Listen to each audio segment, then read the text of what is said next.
Everyone to the Food Leader Series. It's August 13, 2012, and tonight we have a very special guest. Marjory Wildcraft is the producer of the Backyard Food Production DVD training series.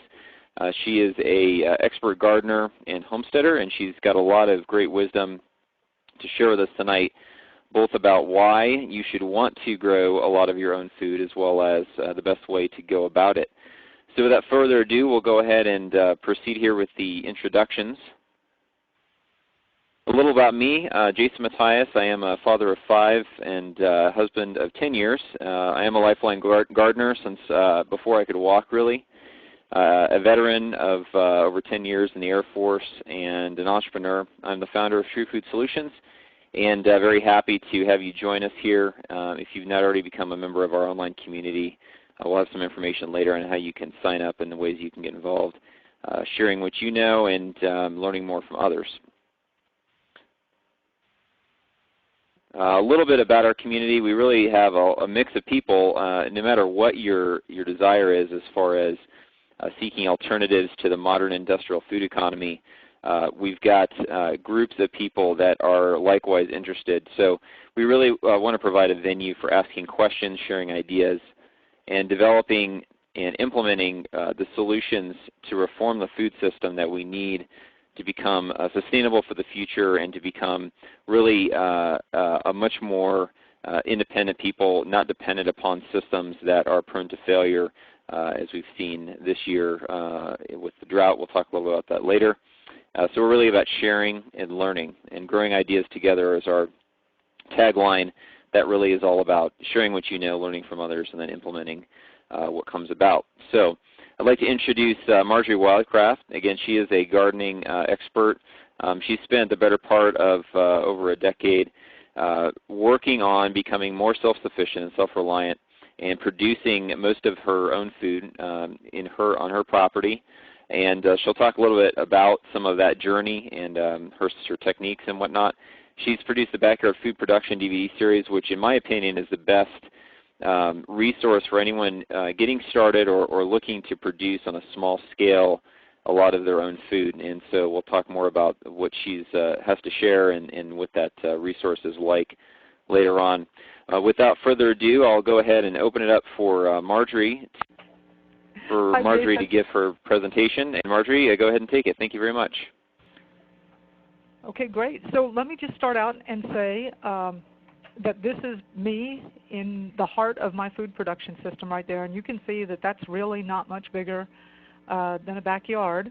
And I'm going to talk a bit about how I got into this and what, growing my own food. Let me tell you another thing. It takes me about an hour to 2 hours a day working here, and I grow about half of what I eat. I also provide a lot of, not for my whole family. If they do a little more work, then we could all do it. But they're not as into it as I am. But I provide a lot of vegetables and meat for them also. Now, I didn't have any kind of agricultural or growing background at all. I grew up in a suburb of North Miami, Florida. I'm a Floridian. There's a lot that goes behind that, but we'll talk about it another time. And I, but I want to tell you how I got into it and why I started. Let's go to the next slide. So let me tell you a little story about how I got started into this. I was, pretty out there kind of woman, and mostly had been an engineer and then a businesswoman, and had done some consulting work. Started a family. But really, I didn't have no real growing experience or anything. But I'm involved, in my community and stuff. And so I got with this group, the Texas Organic Farmers and Gardeners Association. The president of it at that time happened to live in the same county I did. His name was Steve Bridges, and he had a vision. Steve had a vision for locally grown produce in the local school system and in school lunches. And I said, Steve, I can totally get behind that. I said, I'm pretty involved in my community. Let's do it at even though I'm homeschooling my kids, let's do it at the elementary school down the street from me. And so we got other volunteers and got this whole group going. And it was about the third meeting that the whole thing fell apart. And it's not because everybody didn't want it. Everybody knows that students who eat good quality food have better grades They're much easier to manage. They don't have as many behavioral problems. They're just generally better kids. The thing that made the whole thing fall apart, and I'll never forget, I was in the community center. We're talking small community center, rural Texas. You're sitting on those metal folding chairs with that folding table, and we're all talking. And we realized that there's not enough locally grown produce in this entire county to provide the vegetables for lunch or even part of lunch for one small rural elementary school. Now, when I realized that, I started shaking. Just my body was shaking. And the whole thing ended up disbanding. Everybody went their separate ways, and that project died. But for hours after that, because I knew what that meant. I knew what that meant, and I'm thinking, God, you really have picked the wrong person this time. I get that I'm supposed to start learning how to grow my own food, but there's a lot of other people who are way more qualified. Every houseplant I've ever had has died, and the only reason I've got a lawn is because it was there before I got there, and I just managed to water it. Really. But I knew when I realized that, because let's go to the next slide. When these two pieces of information came to me, and whatever else I was doing before is irrelevant. My life changed, and I dedicated myself to finding the fastest and easiest and funnest ways to grow food. So a lot of people in the survival preparedness movement, which is what I've been heavily involved with for a lot of years, we all know, we've all heard this statistic, food travels an average of 1,500 miles to you. And the reason for that is because there is nothing growing out in the countryside. There's not enough vegetables, locally grown produce in Bastrop County to provide part of the vegetables for one small elementary school. And so there's no food, and that's why food travels to you an average of 1,500 miles. It's grown somewhere else, and it's brought here. And then, of course, we all know the other thing about there's only 4 days' worth of food supply in the grocery stores, and how quickly that's going to disappear if there's ever an emergency. Well, it happens all the time in hurricane season in Florida, that food just, evaporates off those shelves. So when you put this together, and here we are, thank you for switching slides, then I've got even more shocking news, and that is the United States is not food self-reliant. You think, well, if some really bad thing happened, economic collapse, at least the American people are going to eat, right? Because we're the breadbasket to the world. I mean, we produce all this food, right? We're feeding everybody. Well, it turns out that, yeah, we do produce a lot of food, but it's all, 65% of it's dependent on foreign oil, and that's a large amount. And if things got down to us only living off of our own oil, I don't think they're going to, the military, there's going to be other uses for that oil, I'm sure, and I don't know if it'd be enough to grow food because there's other things. Anyway, we're talking about a bad situation here. So that's it. I said, okay, I'm going to learn how to grow my own food. Oh, man, it's just such bad news after bad news with this food thing. I tell you, you have got to start growing your own groceries. It really is the solution. So the United States is in this really bad drought right now. Half of America has been declared a disaster area by the USDA. 60 to 65% of the corn is considered in poor or very poor condition. And corn is our big crop. That's the thing we produce. And, I know when I was a kid growing up, there was all these stories about cheese caves. I don't know, maybe we were kids and we were making this up because in Florida there ain't no caves, but we'd heard about these cheese caves somewhere up in one of them northern states where the government had just, pounds and pounds and tons of cheese stored, and that there were big silos of grain and stuff. And I think that to some extent that actually was true, but it all got dismantled, I believe it was in the 1980s, as cost-cutting measures with the government or some reason, but we don't have huge amounts of reserves of grain anywhere.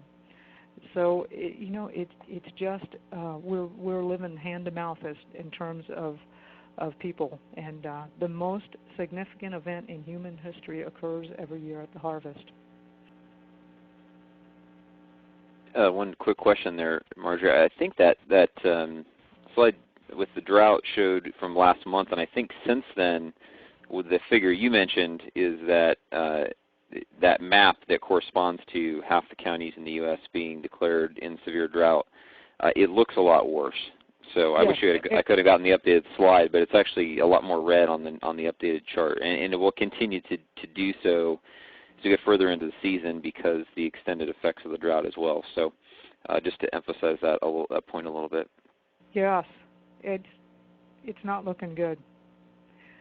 So, that's how I got started, and there I am again in the backyard, and I grow about half of what I need, and we got some bad news, and then of course I try not to eat any of the corn that the United States grows because it's all some kind of GMO stuff, and I'm thinking, it's in most of the food the average people eat, and they're all getting fat and they're all getting diseases, and I just don't think that's a good thing to eat. So yeah, I agree. So let me give you the very first lesson that I learned, and I'm pretty hard-headed, really, and I'm telling you, I was like, God, you're really going to give me a good time on this one, aren't you?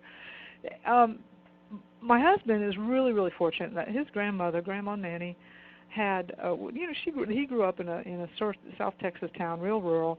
Nanny, by the time she was a young woman, was managing an acre garden.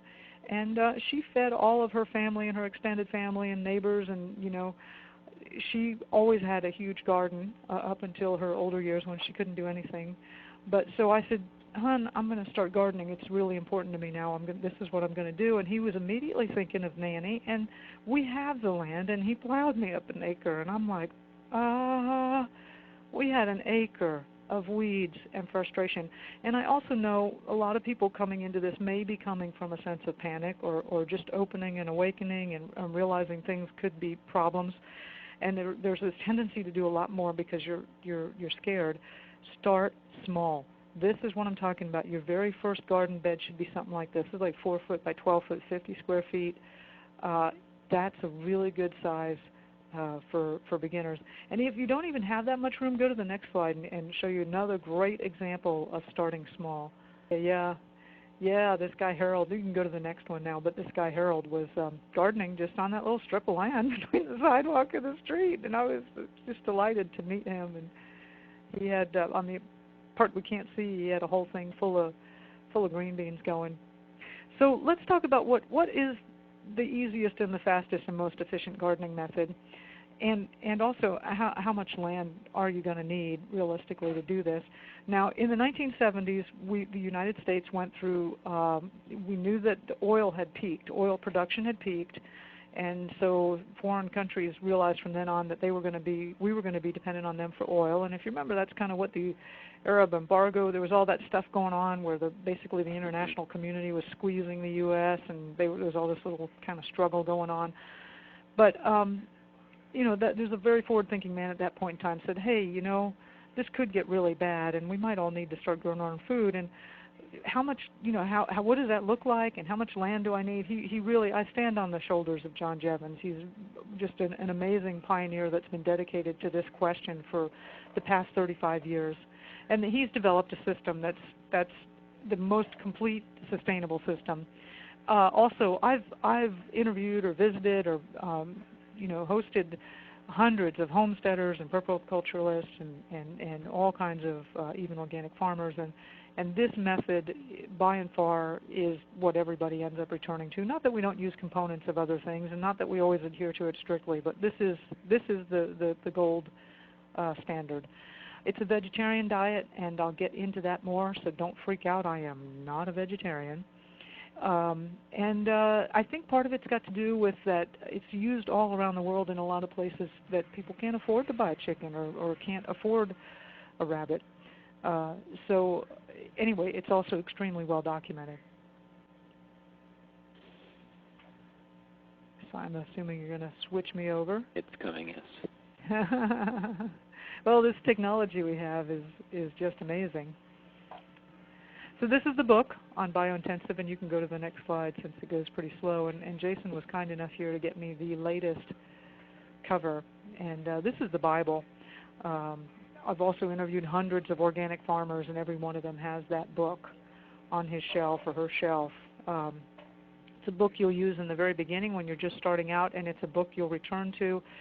the tables and charts you'll come back to and use over, and I use all the time every season, and as do almost every farmer that I know of has that book. So how much land area do you need? And let's get to the point here. John Jevons worked out a vegetarian system, 40 100 square foot beds, and you can grow a complete vegetarian diet for one person.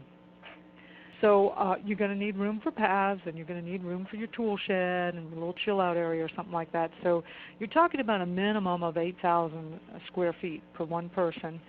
And let's see, an acre I think is some 46,000 square feet. So a really kind of a good guideline would be about a quarter acre per person.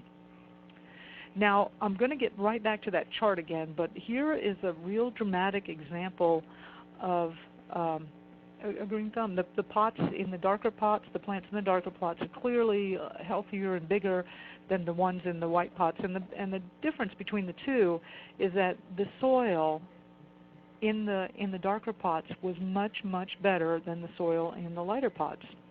And this, my friends, is the secret to a green thumb. And it took me quite a few years to learn this, and I promise you, when you get really good soil, when you've either built it up yourself or if you can afford to, go buy it, create it. When you've got really good soil, gardening is infinitely easier. So the soil is the secret to a green thumb, and it's the secret to everything, and it has consequences that unfold even more greatly in your life. So the soil is so important, and most of us, I honestly didn't think about it because, that seed packet said put the seed in the ground, come back 90 days later. They don't talk anything about soil fertility or anything, and it doesn't work like that. In the biointensive method, you plant a lot of crops not to eat them, but just because they generate a lot of organic matter, and you can use that to make compost to help maintain and keep up the fertility of the whole system. Now, if you can see from this chart, really graphically shows that more than 2/3 of your effort in this system is in maintaining and improving the soil quality. And that's a really powerful graphic that'll show you. You can go to the next slide, but that'll show you why this is so important, why fertility is so important.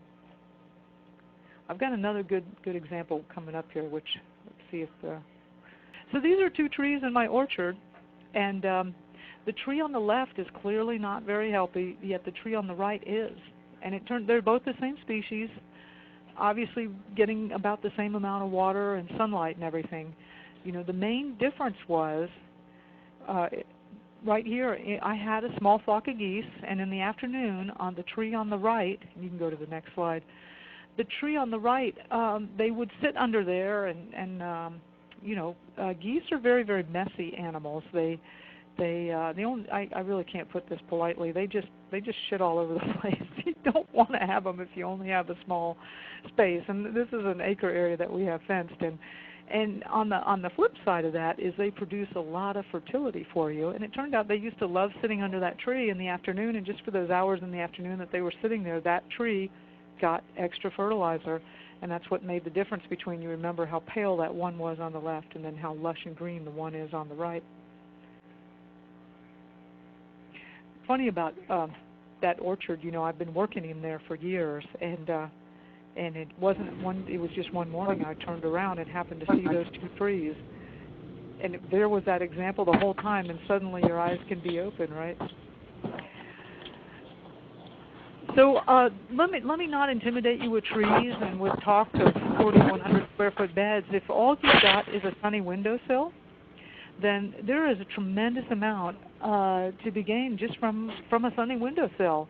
The power of herb, just a little bit of herb will totally transform a dish. Your family will think you have whole totally new recipes when you add just a little bit of fresh herb in it. Most of these guys are pretty hardy, especially the ones in the mint family. These in the window here, the basil and the rosemary and thyme and sage. Those are, I don't know about the thyme. Anyway, they're really hardy herbs, and they do great. Everything that you learn from those plants in that window. So let's say you get involved in a project of work, or let's say something better than that. Let's say you have a little romance or something like that going on, and you totally get deluded for a couple of days. You come back and you forgot to water those plants, and you're going to see all those leaves droop down, shriveled up brown, and you're going to see what it's like when you don't water something. Or maybe sometime there's going to be just too much sun coming in there, and you're going to see them burning up, or maybe not enough sun, and you're seeing that they're getting pale, or maybe you're starting to see that they do turn yellow at the tips when you've watered them too much. Everything that you're learning from those just 3 or 4 potted plants in a windowsill is the same kind of things that are going to happen when you have a garden bed. When you have a little 50 square foot garden bed, or the plants are going to have the same reactions to the same sorts of problems. It's the same as when you're managing acres of crops. So there's a tremendous amount of power just in a couple of plants in a windowsill. Don't fool yourself. You can really start beginning to learn a lot about plants and how they respond and what they like and what they don't like, and that's all part of becoming an excellent gardener and growing your own food. Well, if you remember, I was going to get back to the vegetarian thing. And I want to address that. Actually, I was a vegetarian years ago when I started the whole I want to grow my own food thing. And a very, very difficult reality of growing your own food is that animal products are much easier to grow than fruits or vegetables. Now, you want to grow everything because you need diversity. But I've traveled since everywhere, and everywhere I go, I'm like, is it easier to grow here? You know, what's the conditions like? What are their challenges there? What are the things that are easy there? In the far north, animals are going to be much more a bigger, more important part of your food sources. But I was even shocked going down to the tropics, Costa Rica. What a great excuse to go to Costa Rica. Yes, I'm studying sustainable farming, right? Anyway, I met 20-year vegetarians with their chickens and their goats and their cows because they found out that animal products were easier. The other thing is animal wastes are the easiest sources of fertility. I get my compost pile right underneath my rabbit hutch, and then you get a bunch of other stuff. You want to choose species that are not going to compete with your needs, and rabbits certainly fit that bill really well as being herbivores. So they would love some of your carrots and stuff, but by and large, they're going to eat things that you aren't interested in. That was a pretty harsh initiation. Is when I first realized I was going to raise animals and then eat them and learn how to butcher. And that's one of the things I do show in the DVD series is how to butcher an animal. I feel that's a really important skill. And I've gotten a lot of feedback from vegetarians who have said that they feel that even though they weren't ready to do that right now, they could after watching how I did it. It's done really with a lot of honor to the animal and its life, and gratitude to the Creator for the gifts, and asking for compassion for the awful deed that's to be done. Anyway, here's what I eat in the fall and winter. Let's see, I need to update the summer one here, I guess, soon, but lots and lots of greens. I'm eating stuff, some that I had grown over the like the sweet potatoes and stuff over the summer.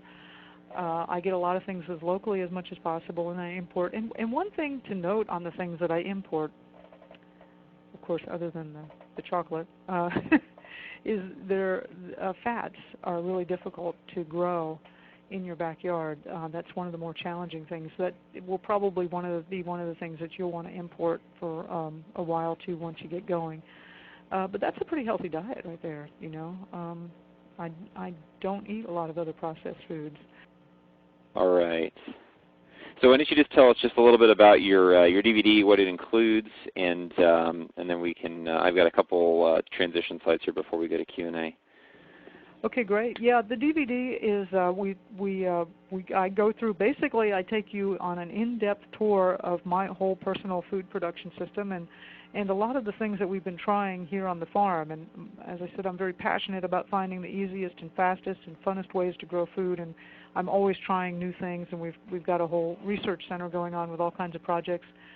The DVD starts out with water, the most important thing, different sources and types of water, and then we go into the garden, and we go more into the biointensive method and more into things you need to know about gardening, how much to water and when to water, insects and that type of thing.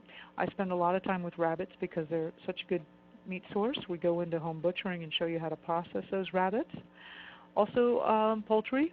Having chickens around for eggs is fantastic. We use dogs for a lot of different things. A good dog or 2 good dogs you get an unbelievable amount of really useful work and service out of them for very little. Perennials are all kinds of trees and bushes that you plant once and tend them in the first few years, and then they give back to you, and it's just a fantastic piece of any food production system.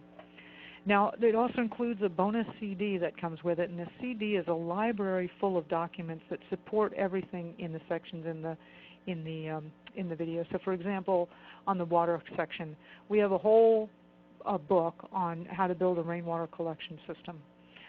In the garden, I've got a whole book on seed saving. Fertility is so important. I think there's 5 or 6 different articles on compost piles and different ways to make compost, and so on. In rabbits, we've got a whole book on raising rabbits in the heat or in the cool, different feed stocks for rabbits and nutritional values, so you can start creating your own rabbit feed out of things in your thing. It's just lots and lots of stuff. How to tan a rabbit hide. You may already have a food source in your front yard, don't even know it. There's an article on how to process acorns and make acorn meal. It's delicious. Aunt Jemima ain't got nothing. It's unbelievable. So some stuff on wild. So anyway, the CD-ROM is a whole library full of documents, and the whole package is called Food Production Systems for a Backyard or Small Farm. That's what it covers. Like, if you want to say it in a nutshell, your grandparents and your great-grandparents were largely food self-reliant. They knew what to plant, they knew when to plant, and they knew what to do when things went wrong. And this guide is basically your guide to recapturing that lost knowledge as much as is possible. Well, that's great. Thank you, Marjory. And just I didn't hear when you were going over that last slide. Your current website is growyourowngroceries.com. And that is basically this DVD set renamed. And you're just tell us a little bit about the purpose of doing that, and then why you made that change. Sure. Well, I'll tell you what. So I put together this whole DVD set, and I thought basically we put up a website. And I gave away a whole bunch of them to friends and influential people. And I really thought that I was done at that point in time. I didn't know how sales happened, but I thought they happened just by themselves. It turns out, and I know that there are some of you listening on this call that have, got a service or a product, and you're really frustrated because it's just hard to find customers. I mean, there's this big, how do you do that? Ness, right? And so I've learned that I really need to learn a lot more about marketing. And one of the things that I've done is we've changed the title from Food Production Systems for a Backyard or Small Farm, which was my initial title because that's just it. It's the truth. That's what it is. But we've decided to change the title to Grow Your Own Groceries because that's a more captivating, I guess, got a little more sex appeal in it or something, right? But so we've repackaged it to Grow Your Own Groceries, but we do have this older inventory of the food production systems available. It's basically the very same thing. It's really the same material. We've just repackaged it. And so, Jason, I believe you have an opportunity here. We've worked out something where Jason can offer you these at a pretty significantly discounted rate, just because we're just ending this packaging and we've got inventory left over that we just want to find a way to sell it without it. And sell it and have it go into good hands.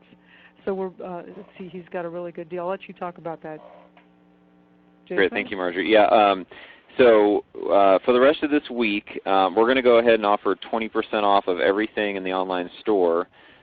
You'd use the code FOODLEADER at checkout for that. Now the pricing on this DVD set with that 20% discount is 50% off of what the current retail price is of the Grow Your Own Groceries repackaged set. So you're essentially getting half off of what the same content is on Marjory's website, and she's been very kind to us to do this special offer. So if you want to, and I just realized the typo here, I'm going to take out, I thought I already did, but if you go to truefoodsolutions.com/backyardfoodproduction, one word, that will take you, it'll redirect you straight to the food production systems for backyard or small farm on the True Food Solutions store. And you can use that discount code FoodLeader at checkout to get 20% off of your whole order, which again on that DVD will give you half off of the current retail price. So that's through the rest of this week. And we'll be sending out a follow-up email to everybody that attends to make sure you have that. If you can't write it down or get to it tonight, you can just click on the link in the email. So appreciate Marjory allowing us to do that and make that special offer. So without further ado, just one quick kind of admin note for those of you who haven't already joined us on the True Food Solutions community. Just some quick ways we want to just either remind you or make you aware of how you can connect with us and with others. There's a quick registration form just to create your profile, so you can log into the website. You add some information to your profile so that people can learn a little bit about you. We have different groups on different topics like I mentioned earlier, so join some of those that you're interested in and look at the discussions and things that people have posted there. Post some of your own. It's great if you can share what you're doing in your garden, if you're raising animals, anything like that. And also any good links that you find to good resources. Go ahead and share those. Those are great so other people can learn and find things that you may have found that they're not aware of. You can connect to other people on the website, make friends with them just kind of like you can on Facebook. So go ahead and connect with other people that you have discussions with, and get to know them, because especially if somebody's in your area, your local area or your region, it's probably good for you to try to make it take the opportunity when you have it to get together with people and actually see in person what they're doing with their garden or their food production, and you can share ideas and encourage one another. If anybody's interested in blogging about what they're doing, even if you're just starting, I have a couple of families that have contacted me about basically wanting to blog about their journey, that they're really gung-ho about getting going gardening, and they're going to be starting to write. We can offer you the opportunity to write on our main blog, or if you want to have a dedicated blog, we can set that up for you too. So email me, just reply to one of the emails that we send and let me know if you're interested in doing that, and we can set you up. And then finally, we have a questions and answer tool that's a great way to ask questions about a problem you're having, or maybe how to go about a certain project, and get insights from other people in the community. And it allows for the responses that are posted to be voted upon by the community. So the ones that are best and most useful can be voted to the top. And what this helps do, in addition to the information on the groups, is provide a knowledge base for our members to reference in the future. And it provides especially a good resource that something like Facebook doesn't provide, because Facebook's very kind of in the here and now and doesn't really archive well. Hopefully we'll be able to provide long-term resources for people that have questions about certain subjects. So go ahead and connect with us there, and get active on the site, and contribute what you know, and ask questions about what you don't, and share ideas with each other. So that's all I have. Let's go ahead and open it up to questions. If you have questions, go ahead and type them in the chat box, and I will ask them as they come in. Just as a starter question, I'll ask Marjory.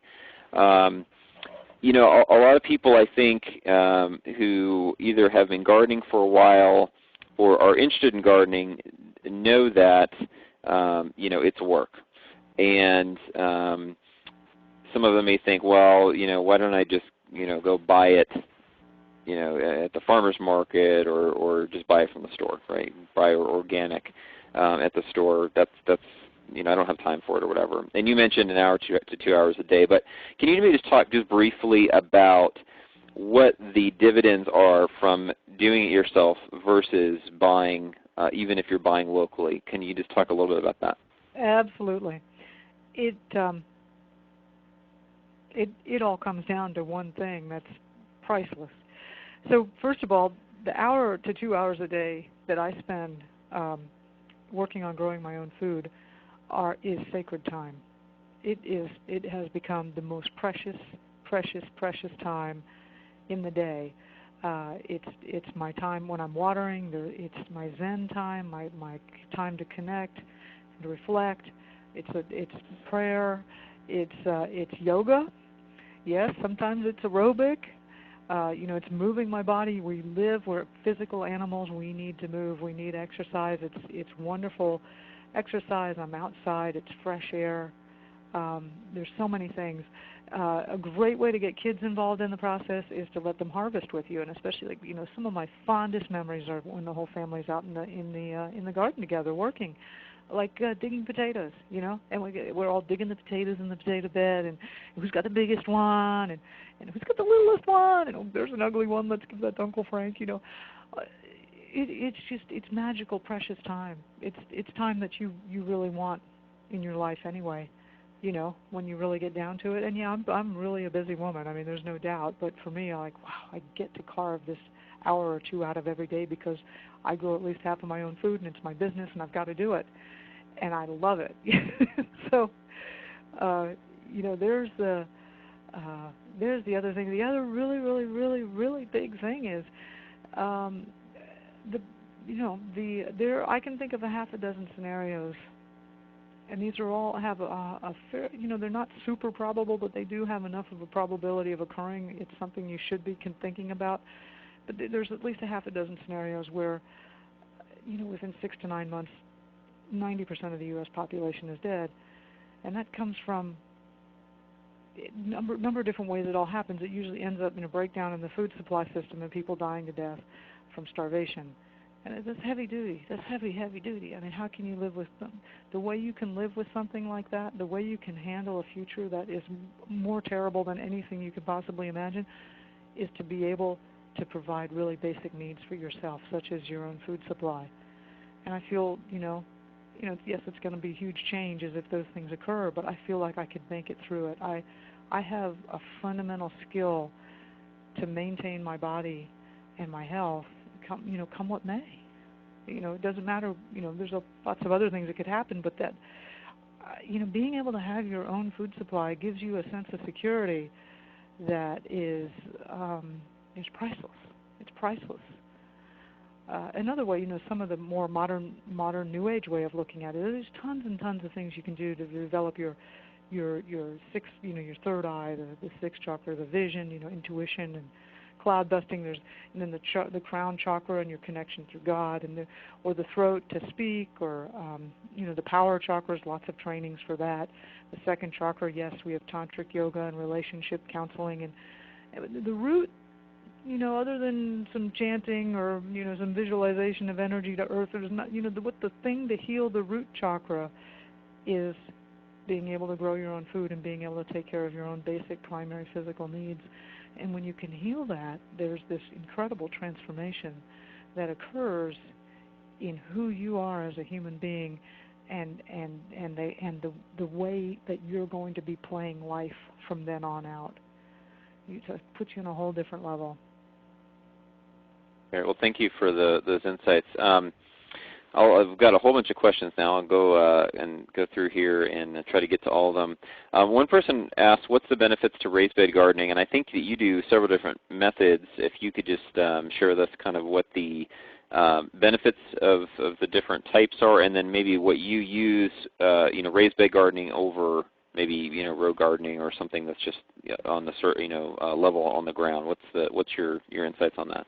There's a couple of reasons to do raised bed gardenings, and the number one reason is if you are not going to be able to get down on the ground to be able to physically work the land.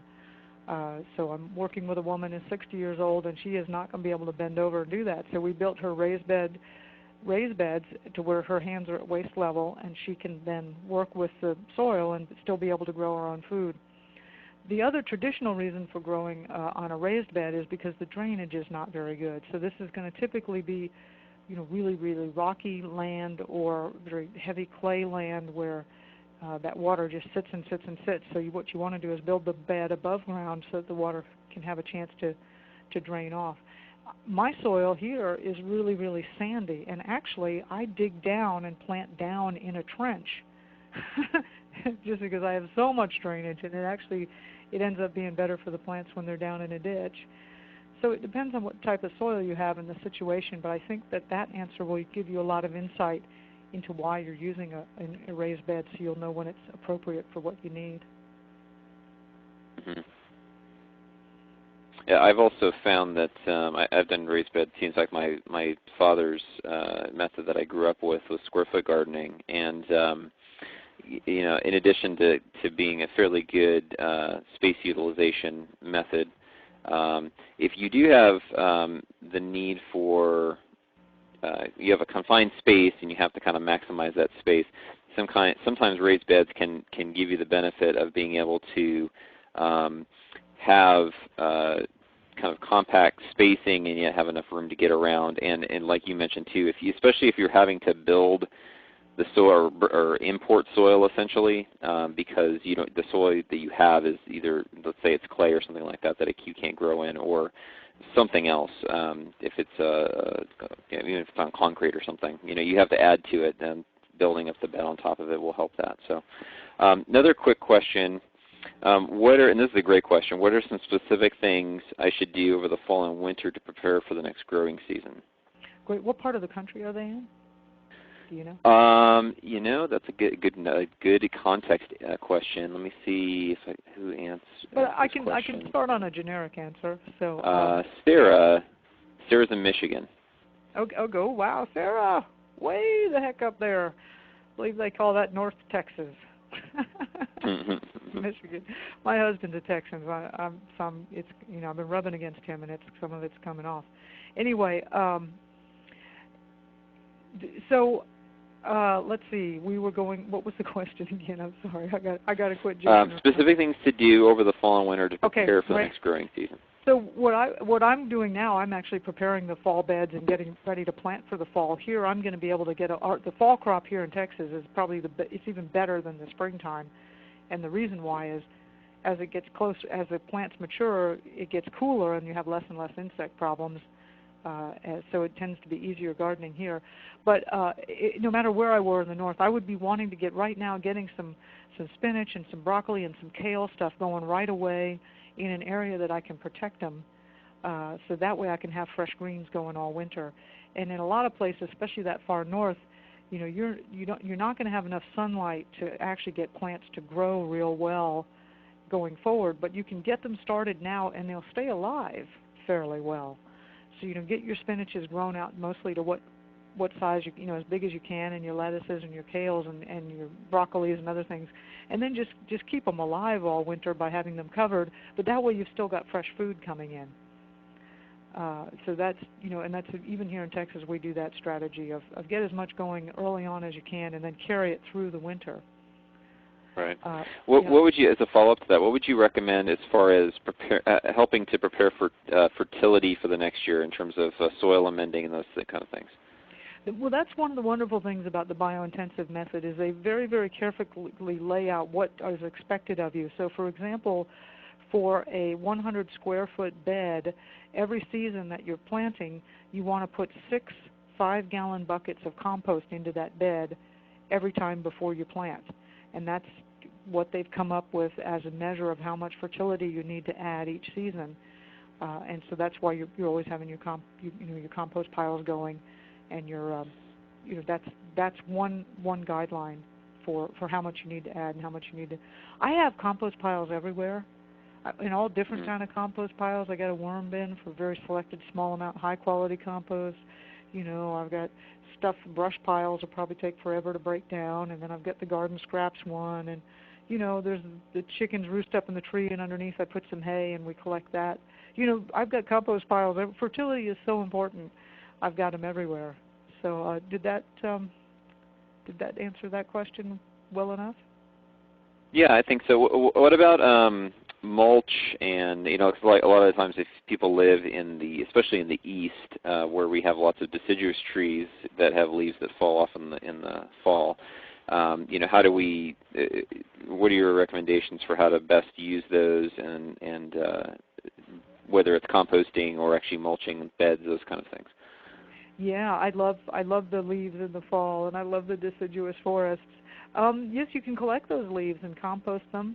A lot of times if it's on a lawn or an area where the tree is, those leaves are the tree's product, and what the tree is hoping is that those leaves will fall right there and rot and go back into the soil, and it can keep recycling its own nutrients that way. So you're taking those leaves you know, you don't want to do that too much without maybe giving back to the tree in some way. But leaves are wonderful, wonderful things to compost. You know, in some cities, people bag them up and put them on the curbside and want the city to take them away. And I used to go get them. Hey, give me that, you know. Also, one thing I do in my garden, I grow, and I know you can do this, I know guys doing this in Illinois also, so it's not just a southern thing, is I grow a real fast-growing tree in my garden, right in the middle of my garden beds. It's called Lucena, and it's a legume. And I grow it there because in the summer I need a little bit of shade, but also because I know all those leaves are going to drop, or it's going to generate all these leaves for me that I can use to fertilize the bed that's in it for plants that I'm planting for food plants. So I use these real fast-growing trees as a source of fertility inside my garden. And that's actually one of the benefits that you and I have as home gardeners over commercial growers. They could never have trees in their garden beds. They just can't do that because they have machinery and equipment and, you know, standardization and all that. But you and I can be creative and do all kinds of things. Yeah, that is the beauty of small scale. Well, thanks for those suggestions. One thing I'll add too, as far as leaves, if you, like you mentioned, Marjory, you know, if you have leaves in your area that you can collect somehow, if people bag them up or even just leave them in piles and you can go get them with a truck or something, that's great. In one community we lived in, they actually collected the leaves and took them all to a municipal composting center. And then in once or twice a year, I know at least once in the spring, you could actually just show up basically and get a truck full of composted you know, leaves. Now, they weren't composted fully, but they were started, and that actually was great because you can end up using that in your own compost piles for layering and those kind of things, as well as using just for mulch.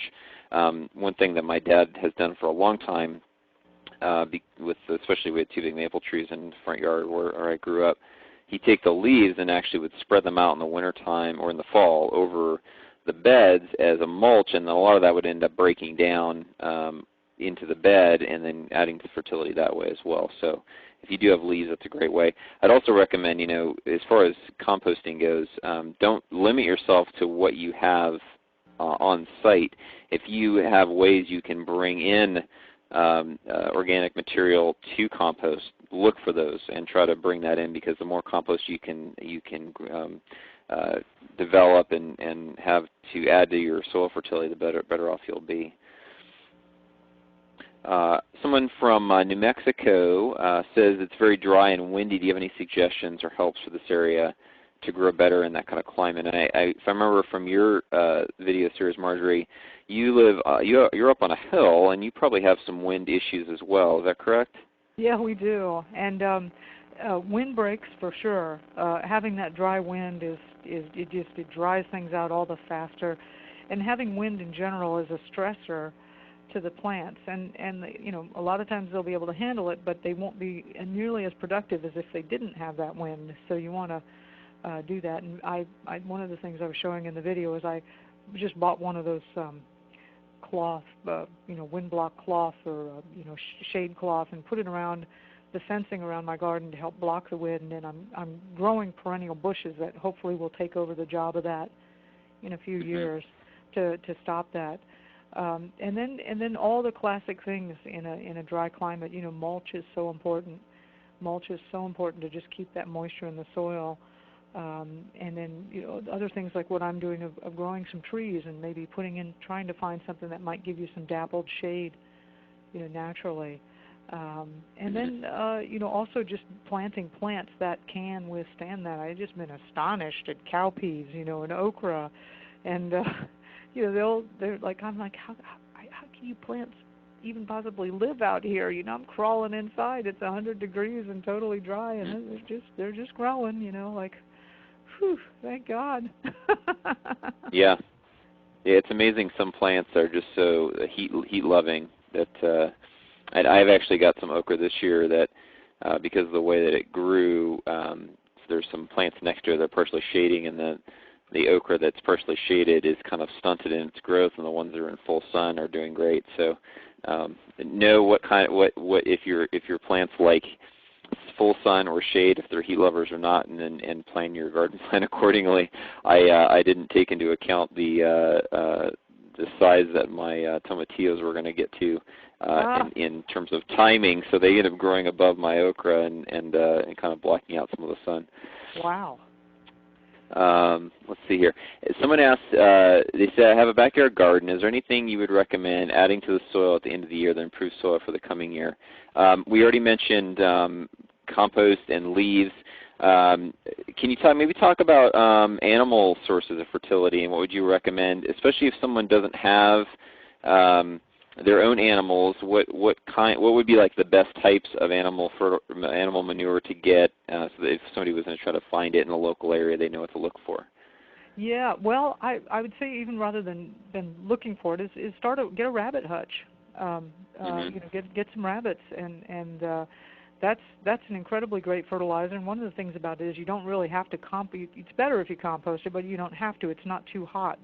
Some of the manures from the insectivores, their manures are really hot, and you have to compost them down. But things from herbivores, like the cows and the horses and the rabbits, you can just apply that directly on if you want to.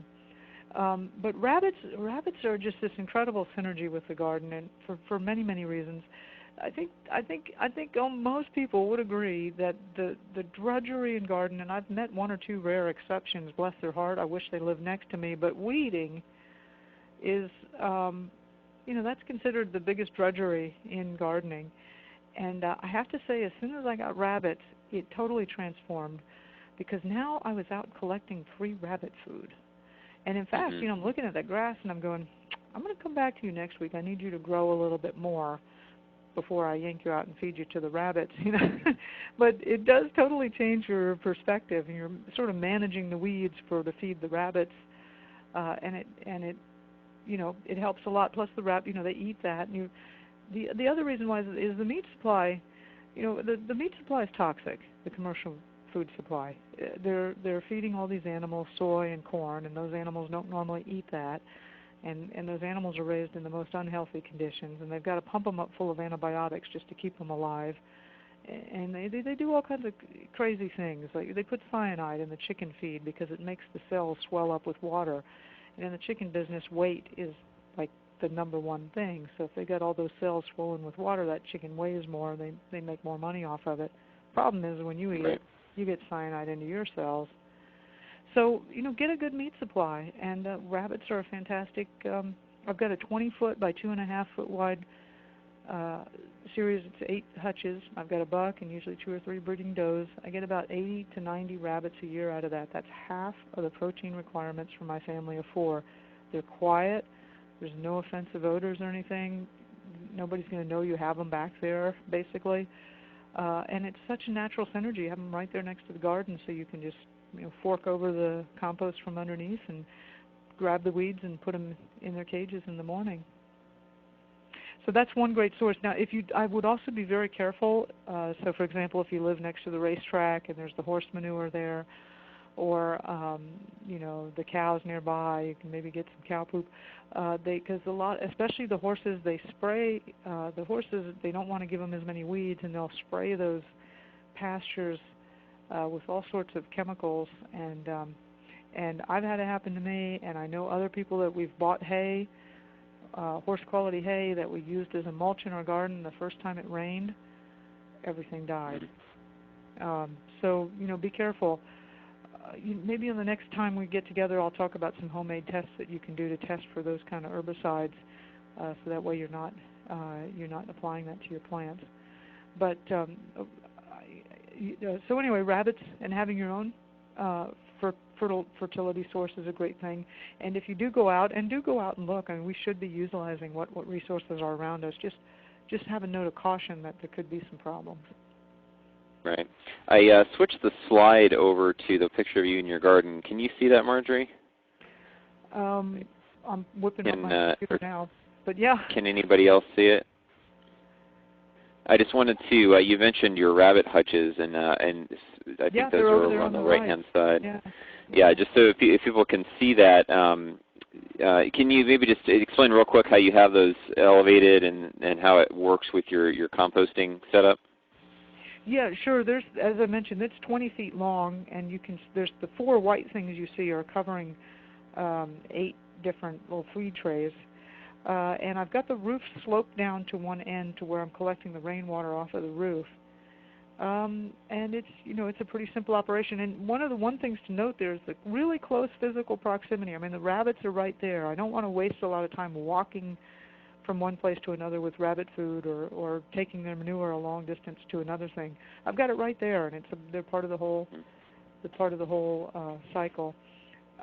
Because it gets so hot here, I've got them in a place where it's heavily shaded to help keep them cool. We actually can't breed here for most of the summertime just because it's too hot. But even still with that, I'm getting like 80 to 90 rabbits a year out of that.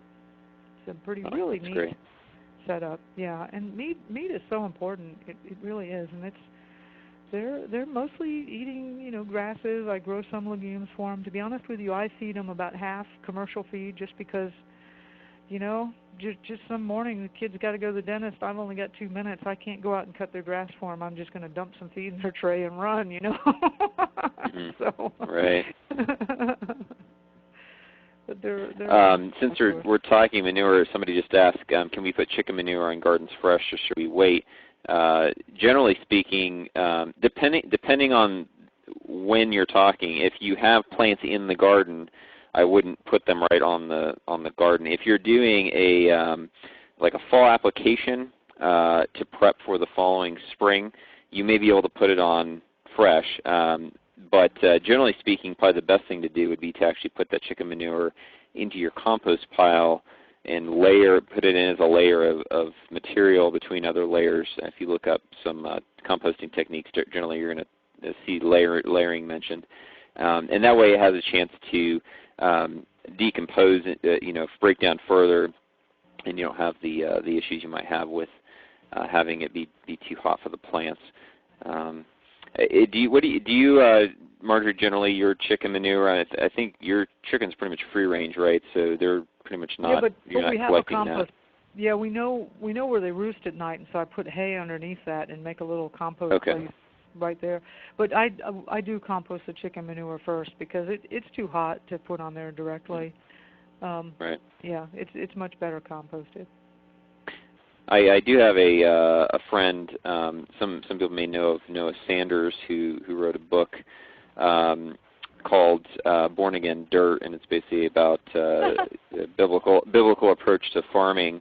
But one of the techniques he uses, he actually uses his chickens for preparing the soil. So he'll actually have the chickens go in and scratch up the soil well in advance of when he's planting, but scratch up the soil and apply manure ahead of time. And because it's not like a very heavy application of it, it doesn't seem to bother it. But he basically uses the chickens in their natural kind of scratching, tilling mechanism to help loosen up the soil before he plants. So it's kind of interesting. I've done that. That's also a nice effective thing. They're not going to completely do your tilling for you, but they do a significant amount, and then they do leave their droppings. So yeah, you're right. In that light application, it works well. Yeah, that's a great. Another related question somebody asked that had to do, you touched on when you were talking about rabbits, was what's the best tips for keeping weeds at bay? Other than kind of manual pulling, what are some techniques you've used for managing the weed problem? Well, it depends on the weeds. With Bermuda grass, I tend to go after that pretty aggressively, yanking it out and feeding it to the rabbits. With a lot of other grasses, for example, the Johnson grasses, I just clip off the things before they go to seed, and I oftentimes let it grow right where it is, or I just stomp it down and let it grow sideways on the path. It doesn't seem to spread that bad. A lot of the wildflowers and things, if I'm not using a bed or if it springs up in the middle of the path or something, a lot of times I'll just let it stay there because it's attracting pollinators and it's offering food sources to butterflies and other things. And the more diversity you can have going on, the better. So I have a much more laissez-faire relationship with weeds than a lot of people might. Now around around the crops, I do I'm feeding those to the rabbits what I dig up, but I'm also planting. One of the key components of the biointensive method is planting in a certain pattern, a hexagonal pattern that helps to minimize the amount of exposed soil, and that the plants are spaced exactly so that they tend to crowd out the other weeds. And that's a really neat piece of research that the biointensive method has, and it is what those plant spacings should be. And that's another technique for minimizing the amount of weeding to do. But the other thing, last winter I was traveling a lot, and fortunately they were getting some good rains here, because it might have been hard to convince my family to water, and I hadn't really put in a good winter garden. But I was so delighted when I came back to find out that all the weeds had sprung up, and there I am eating these wonderful, wonderful wild greens, the chickweed and the cilantro, and we actually had some renegade spinach, and so the weeds themselves, you may want to look into them. And weeds themselves, and those weeds have a whole lot of nutrition to them, and boy, talk about life force and energy. They are much in terms of chi and oomph. Those plants there have a lot more for you. So certainly identify your weeds and find out if they're edible or not. Another quick story: a girlfriend of mine gave me these. She said, "Oh, Marjory, these make these beautiful red flowers. They're not really good for anything, but they're really hardy." And I said, "Well, I'll take them." And I grew them, and they were beautiful. I did some research on them. They're canna lilies. The roots of them have this really nice starch. It's kind of like a water chestnut potato thing. I went back to her and I said, these are edible? She said, "I'd leave it to you to figure out what you can eat." Yeah. That kind of leads to a whole other topic of wild edible plants, as well as a lot of there are some weeds, if you know what they are and do your research, some weeds are actually very good nitrogen fixers. So like you were talking about leaving them in, not only do they kind of add for pollination and everything else, but they may actually be beneficial in terms of fixing nitrogen in the soil, which is the entire idea behind using cover crops. And I assuming that most of those other beds you showed in that graphic of for producing compost were primarily going to be cover crops that are used for fixing nitrogen and adding to fertility in the soil. Is that correct? Yes, that's right, and also to just grow a lot of organic matter that you take in compost. But yeah, especially a lot of the nitrogen fixers. So. Right. So I'm going to try to get maybe if you know, Marjory, who would you recommend as a good expert to talk to on the issue of wild edible plants? Oh, Can you wow. think of anybody off the top of your head? Well, it depends on your bioregion. There's different bioregions and different areas. For example, Thomas Elpel lives in Montana, wrote the book The Pattern Botany in a Day, the pattern level of plants. And that guy's fantastic, and every time I get a chance to spend any time with him, he knows all the wild edibles in Montana and that whole region. Christopher Nguyen, I guess. A Vietnamese guy, I can't pronounce the last name. He's down in Southern California, and he knows a whole lot about the Southwest. There's a woman, Linda Runyon, has a lot of good materials on wild edibles. She's got some DVDs and books, and she spent time both in the Southwest, the Phoenix area, as well as the Northeast. I'm not sure if it's New Jersey or one of them New England states, Northeast Texas. Yeah. So, so it's you're going to want to. One of the best ways to learn your local plants, if there isn't somebody that's doing it available, a lot of times your herbalists know a lot of the local plants because they're making medicine from it.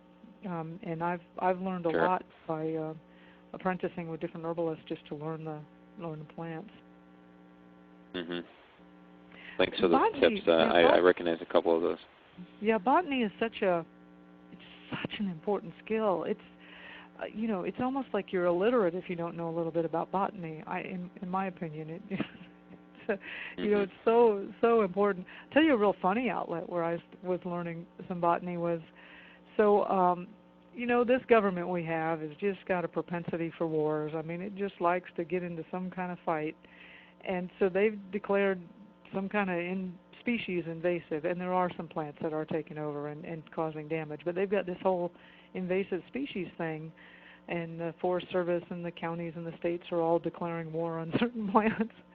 Anyway, they have classes that they offer for very minimal cost on identifying invasive species.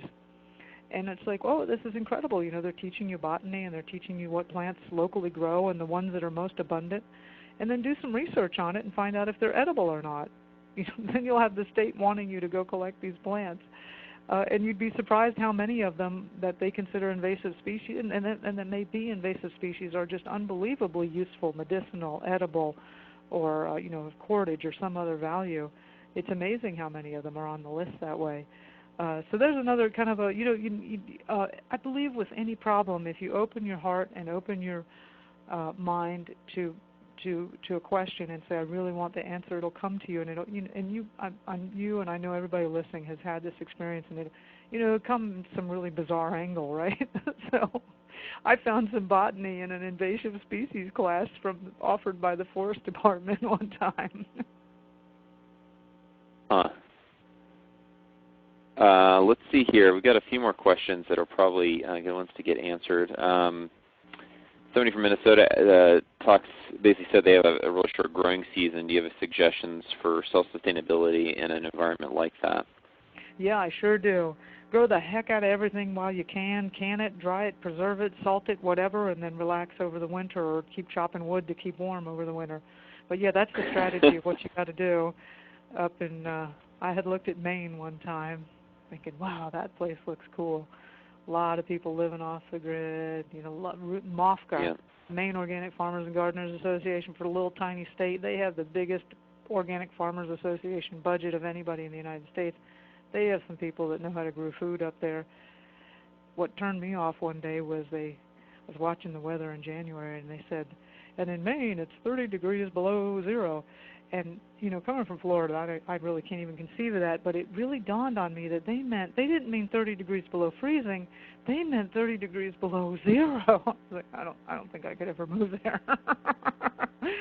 But that's the strategy if you're going to be up there, is but they have some fantastic, you got all that daylight going on, and a lot of times there's a lot of good soils up there, and you got some good weather climate, you can grow a heck of a lot of stuff. And in fact, when you see those people that are winning those gigantic pumpkin contests, they're like Alaska or Maine or something. So you can definitely grow some food in a very short time. It's just, remember the 4,000 square feet of bed space we went over earlier, which I was saying about 8,000 square feet when you include paths and all that? Well, that's assuming you got a four growing seasons a year. So in Alaska, you're going to need 4 times that much, or in Maine, you're going to need 4 times that much, because you're going to have to grow it all in a short period of time and then preserve it. So it's a different lifestyle, but yeah, but people. One answer I have to that is, and I've only just kind of scratched the surface with this approach, but for those who haven't heard, a great resource to look into if you need to do any kind of season extension is look at the books by Elliott Coleman, in particular the 4-Season Harvest. Elliott Coleman actually lives up in Maine, and he actually primarily grows his crops in the wintertime, in the fall through spring. And the reason why is because he grows things in greenhouses and cold frames, and through using season extension methods is able to, and he actually grows for commercial production, he's market gardening, but he actually produces off-season because it's the time when nobody else can get the fresh greens and stuff that time of year, because they're not in season. Like you were saying, the local season for a lot of that stuff is going to be in the summertime. So he actually grows it off-cycle because he's able to get the highest dollar value for the crops he's selling. And so his books are fantastic for season extension methodology. Everything from just simple cold frames to inexpensive hoop houses, as well as more commercial-sized hoop houses. I actually built last year my first hoop house just out of PVC. It was a 12 by 20 foot, and I grew my tomatoes in there, trying to maximize the heat that they were getting. and it worked pretty well. And he's got a lot of good resources in there too. So I'd recommend Elliot Coleman as a resource for any northern gardeners that have to face I want those. to go visit him sometime. I think he's the coolest dude. I want to go see him. Yeah, I'm thinking about creating I'm thinking about creating a challenge of growing chocolate in North America, and it requires that you keep the chocolate tree above 60 degrees Fahrenheit. And I was thinking, wouldn't that be a really cool challenge to offer? Can you grow chocolate in Montana? Right? Right. see the designs people come up with to be able to do that. But yeah, there's a tremendous amount you could do. And Elliot Coleman has some great resources. I totally second that. We've had several questions asking about insects, pests, and so maybe if you could, people have asked about tomato worms and some other things and natural pesticides. Maybe you could just talk a little bit about your methods for dealing with pests, and if you have any good kind of maybe recipes for natural pesticides for dealing with them. Let me go over the whole philosophy in that I think there's only like 3 to 5% of the insects are really a problem. The vast majority of insects don't cause a lot of harm, and in fact are predators to the other ones. So my philosophy is to have just a huge amount of stuff going on all the time, so that by and large the good guys are outnumbering the bad guys. And so that means, as I was saying before, I leave some weeds up, I leave some extra flowers, or if there's something crazy starts growing and I don't need that space, I just let it grow. So I have a lot of diversity going on, and I have a lot of insects, and I have a lot of things always happening in the garden. So I'm encouraging incredible biological diversity. The other thing is I'm changing where I grow things. So I don't grow tomatoes in the same spot year after year. I'm moving it around, and the same with every other crop. I'm constantly moving things, so that way, any type insects often get into cycles, and if you can interrupt that cycle by moving the plant, you'll break that up. And the other thing is, and I'm going to go back to that fertility thing. Here's the deal with that fertility. When those plants are in a really good, most of the garden vegetables that we like to eat need a good, rich soil. They need that whole rich, the humus. They need the microbiological activity going on in the soil. They need the bacteria and the fungi. They need the minerals. They need all the things that a really good, rich, healthy soil has. And when it has that, those plants are really strong. And the insects are the predators of the plant world. And the function of a predator is to take out the weaker of the species, because those should not reproduce. And I've seen it over and over again. I've seen also this old farmer here in Texas showed me this, and he said, if you've got a weak plant, then they'll attack it. If you have a strong plant, they won't. And in fact, he showed me a row one time of squash, and there was one squash plant that was weaker than all the rest, and the insects went crazy over that, but they did not touch the rest of the other plants because they were strong. And so for example, a few years ago, I had some sweet potatoes I was growing, and they were getting covered with these little beetles. They were little shiny looking beetles. I'm like, you guys are outer space beetles. Like, you aren't even in the books. I don't know where you come from. As a temporary measure, I let the chickens into the garden because they're insectivores and they love those little shiny beetles. But then as soon as they ate them all up, I kicked the chickens out, and I went ahead and I hit those sweet potatoes with just a nice like a seaweed solution, a little bit of fertilizer, made sure they had the right moisture. And sure enough, they were never bothered again. It was just that plant needed something, and I got it the attention it needed, and it never had an insect problem after that. So, and here's the last thing. So the first thing with insects is have a lot of diversity, break up your rotations of your crops. The second is make sure you've got really good soil and the plant's really happy and it's not going to be as bothered by insects. And then here's the last one, okay? Most of those insects are edible. Most of your grasshoppers and your katydids and your scorpions and your wasps and bees, they're all edible. Now, I have eaten a tomato hornworm, and I've got to say that might be edible, but it ain't palatable. But most of them are, especially the the mealyworms, different things like that. It's a whole other food source. I can't say that I'm like really excited about eating insects, but I've started incorporating more into my diet, and here's why. nutrition. And just like the plants are going to be healthier and more robust and able to withstand temperature changes and withstand attacks and things like that when they have the amount of fertility and nutrition that they need, the same thing is true of you. When you've got the right amount of nutrition, you're going to be a lot healthier and a lot stronger. Personally, I have my body can now tolerate unbelievable temperature swings and ranges that I never could tolerate before. So I know this to be true. Insects contain minerals that are hard to grow sometimes. And also, remember I said that fats are one of the most difficult things to grow in your backyard? Well, the omega-3 fatty acids are also extremely difficult to get a hold of, and it turns out that insects are high in the omega-3 fatty acids. So if you're not ready to eat insects, don't worry about it. It's taken me a long time. Usually what I do is I throw a really big party and invite a whole bunch of people over. And, quite frankly, I'm from Florida, so we changed our consciousness through, some sort of alcohol or something. And then I'll eat the insects. And but I'm building up to where I can just eat them someday regularly. So the 4 horsemen of the apocalypse, one of them brings the locusts. The locusts eat up all your crops and everything. The way you get through that phase of apocalypse is you dry the locust, you salt the locust, you eat the locust until you get your next crops going. So how's that for an answer on what do you do with insects? That's great. Thanks for the, I don't know if you're looking at the comments in the chat box after that discussion of eating insects, but it's pretty funny. Julie actually made a great recommendation. She said use them as smoothie additives. So I've actually heard of mothers putting spinach into all sorts of things, like hiding it in baked goods and stuff. Why not insects? I mean, it's great omega-3 fatty acids and all sorts of good stuff in their protein. So, yeah, and like you said, when things get really bad, you can put that whole concept in your back pocket, and for when you really need it, and do it when you need to.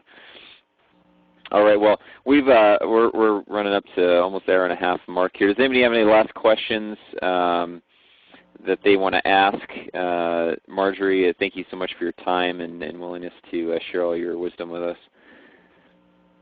Well, thanks for having me, Jason. It's been fun. I want to encourage everybody to pick up a copy of the DVD, and that offer is available. So if you want to spread the link around, or we don't mind. You can share that among friends and family, and let them know about the opportunity to get this at a reduced price. So, right. Somebody asked about. We're going to be done. Yeah. Somebody asked about orchard trees. Natasha, if you can maybe elaborate on that question. Orchard trees that you can't move, are you talking about for pest control or for something else? I think she's going to type here. And somebody else asked about insect control on non-crop plants. I don't know, maybe for talking about, I think that's what she was mentioning. She's talking about like orchard trees. And she's not furthering the question there, so I guess we'll have to leave it at that. One last question I actually do want to ask just before we wrap up is you've kind of mentioned it here or there as far as food preservation, but I think that food preservation is one of the most important principles as far as preparedness.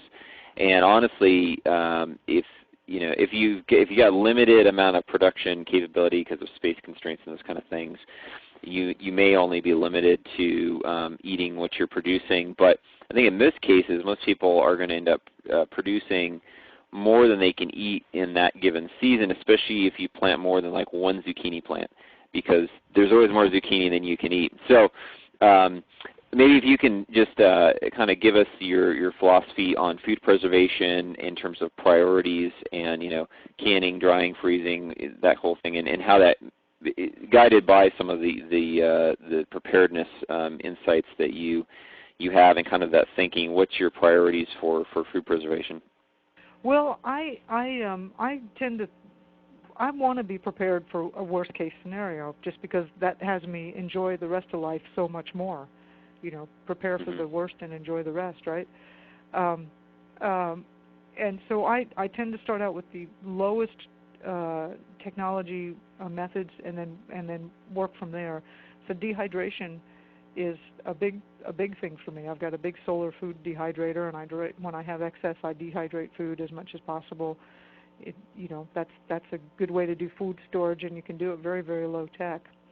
The next thing is salting and smoking of meat.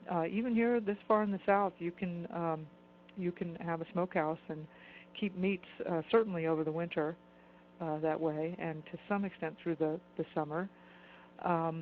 So just simple smoking and drying. Then I do some canning. But I'm real aware. I'm reusing those. I'm using those Tattler reusable lids now. But I'm real aware that that would be a really dire situation where you didn't have those supplies available. But that's it's a possibility. But I do some canning. I like to try lots of different ways. I especially like to know how to can, because the scenario of we've got a deep freezer, and if that thing ever goes out, I'm not going to lose all that money I've invested in meat. I'm going to immediately go on a process where I'm cooking and canning and drying all that meat so I don't lose it. You can also dry out meat too. I've done that out in the sun with a small smoke fire. Anyway, there's lots of different methods. I'd recommend trying to get fairly knowledgeable in all of them. I'm not sure. For me, I always have a priority of learn the lowest technology one first, in general. The other reason for rabbits also is that they're a single meal type item. That's a rabbit is a meal for a family of 4, and I don't need any refrigeration from that. I can butcher it just before we cook it and eat it, and then usually most of it gets consumed, and so you don't have a refrigeration issue. Right, the way that much of the world processes its meat still, and the way that it used to be done even in America and the West up until about 50 years ago or so. So, and as you mentioned, salting and smoking too, of course. So, thank you for your insights on that. Since we're talking, I mentioned zucchini. Actually, for lunch today, had some summer squash soup that my wife made last year and canned, and then she basically made soup with it today for a quick lunch, and I'm actually going to get that recipe from her and post it on the blog. But think too about not just what's the best way to preserve it, but there's some things where you can actually save time in food preparation by, when you're canning in this case, for instance, you're actually making the soup and then canning the soup, and then it's a quick meal versus having to then take whatever it is and prepare it further. So most people, to preserve zucchini, they usually shred it and freeze it or something like that to make zucchini bread, but there's other ways to do it as well. So kind of think outside the box and do as much research on preservation method for whatever particular crop or meat source that you're dealing with, and see how you can leverage the method to make it not only store well, but then be able to facilitate preparation on the other end too. Okay, well, I do want to get to one question. Natasha gave us a little bit of additional information. She's got apple trees with a really bad apple maggot problem, and I'm wondering if, I think you have some fruit trees, if I remember correctly. How do you deal with apple or other fruit tree pest issues? Yeah, she's not going to like to hear this, but I had some apple trees, and they just never could make it. They just don't grow really well here. I might try some other varieties. More and more what I've been leaning to, just because you got to realize my whole focus is how can I do this with as little time input as possible. And so I want trees that are really hardy, that are going to be able to survive without a whole lot of care. And more I've been going toward native or very well adapted foods. And apples just, Texas is not known as a big apple growing state. They don't do well here, so I don't grow them. And things that you're trying to grow that don't really belong there, you're going to have lots of problems with it. So I don't know what part of the country she's in, and I can't say I do know about apple maggots off the top of my head. I haven't had that problem. I know in general. There's also, like, for example, peaches. We've got peaches here, and the peach trees do really, really beautifully. but it's only about 1 in every 3 years that I actually ever get a good crop of peaches out of it, and sometimes even less than that. There's almost always something going wrong with the peaches. And I still put up with them because I like the peaches, but it's a real love-hate relationship. So I'm switching over to other things that, like plums will grow fine here, mulberries and persimmons, and that was a big shock actually for me in the beginning, because I thought, well, I'm going to have an orchard and I'm going to grow fruit trees, and I'm thinking of what I normally ate, which was stuff I saw in the grocery store. That's apples, bananas, and oranges. There's like hardly any of those grow here. I had to start learning about, oh wow, jujubes are actually great, and a prickly pear fruits are really pretty nice, and they're different, but I started expanding my palate because to make my food production easier. So I don't, I'm probably not answering that question that well, but there you go. Well, thanks. Well, I'll try to follow up and see if I can get some good resources to Natasha on that question. If anybody's had, one thing you can do, Natasha, is post a question on our Q&A section of the site, and we'll try to direct some people with experience with that to your question and try to get you some good answers, as well as maybe some links to good resources as well. Okay, just real quick as we wrap up here, just want to reiterate the special offer we have going on for Marjory's fantastic video instruction, backyard food production or grow your own groceries video resource. You can get that on the True Food Solutions store. If you use the code FOODLEADER at checkout, you get 20% off your order, and applying that to that DVD will get you basically 50% off of what the current retail price is for the same set that you would get online. So appreciate, Marjory, again for you making that offer available. And again, we'll send out a follow-up email and let everybody know about how they can get to that. If you want to just go to truefoodsolutions.com/backyardfoodproduction, that'll take you directly to the product page. Go ahead, Marjory. What were you going to say? Will this webinar be available for people that didn't come to the webinar but have friends that would be interested in it? Will it be available? Yes, we've recorded it, and I'll end the recording here in a few minutes, and I will make that available tomorrow as soon as it's finished converting. And so I'll send an email to everyone with that information. So if we can talk later, Marjory, about if you wanted to send that out to folks as well, that'd be great. Yeah. Hopefully you'll clean it up a little bit with all the awkward spaces, but. Well, thank you so much again for coming on with us. Really appreciate your time and your insights. And again, I highly recommend Marjory's resource, the best video resource I've found for anybody getting started or looking to do small-scale food production. She's really done a fantastic job. And thanks again for your time with us tonight.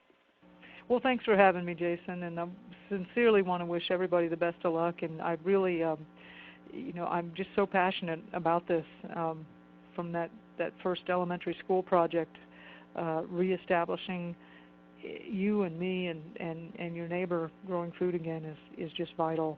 It's vital to all of us. So thanks so much for letting me express my passion and my interest, and I'm probably going to run into a bunch of y'all somewhere.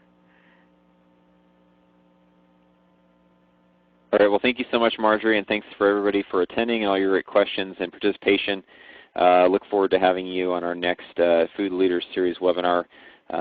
Stay tuned for follow-up emails. And if you haven't already, sign up on the website, truefoodsolutions.com, and like us on Facebook and Twitter and Google+ if you're on any of those. I look forward to interacting with you there. Thanks a lot, and have a great night, everybody.